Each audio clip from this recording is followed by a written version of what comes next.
রাজ্যে ফের নির্যাতন, বাড়িতে ঢুকে ধর্ষণের চেষ্টার অভিযোগ, আতঙ্কে স্কুলে যেতে ভয় পাচ্ছে ছাত্রী। বিস্তারিত জানাবো তার আগে বলে রাখি, আপনি যদি আমাদের চ্যানেলে নতুন হয়ে থাকেন তাহলে অবশ্যই চ্যানেলটি সাবস্ক্রাইব করে দিয়ে যাবেন। আসুন জেনে নেওয়া যাক বিস্তারিত। কাকদ্বীপে বাড়িতে ঢুকে স্কুল ছাত্রীকে ধর্ষণের চেষ্টার অভিযোগে চাঞ্চল্য ছড়ালো এলাকায়। থানায় অভিযোগ জানানোর পরে পুলিশ ঘটনার জেরে পক্সো আইনে মামলাও রুজু করে। যদিও এই ঘটনায় এখনও অধরা অভিযুক্ত এখনও গ্রেপ্তার না হওয়ায় আতঙ্কিত নির্যাতিতার পরিবারের সদস্যরা।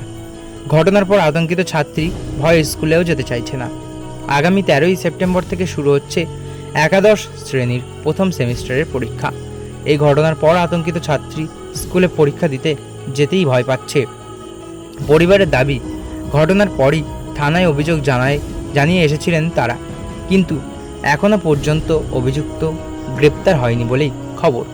অভিযুক্ত গ্রেপ্তার না হওয়ায় পুলিশি নিষ্ক্রিয়তার অভিযোগও তুলেছে সেই মেয়েটির পরিবার। তবে পুলিশ ইতিমধ্যে পক্সো মামলা রুজু করে তদন্ত শুরু করেছে বলে জানা গিয়েছে।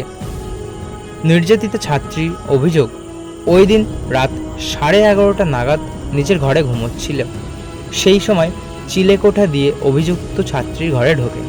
এরপর তার উপর ঝাঁপিয়ে পড়ে। ছাত্রী বুঝতে পেরে পাল্টা প্রতিরোধের চেষ্টা করে। সেই সময় অভিযুক্ত যুবকের নখের আঁচড়ে রক্তাক্ত হয়ে যায় ওই ছাত্রী। এমন জঘন্য ঘটনার জেরে শাস্তির দাবি তুলছেন পরিবারের সদস্যরা। ঘটনাটি ঘটেছে কাকদ্বীপের একটি মধ্যবিত্ত পরিবারে। তো বন্ধুরা, এই ছিল আজকের ভিডিও।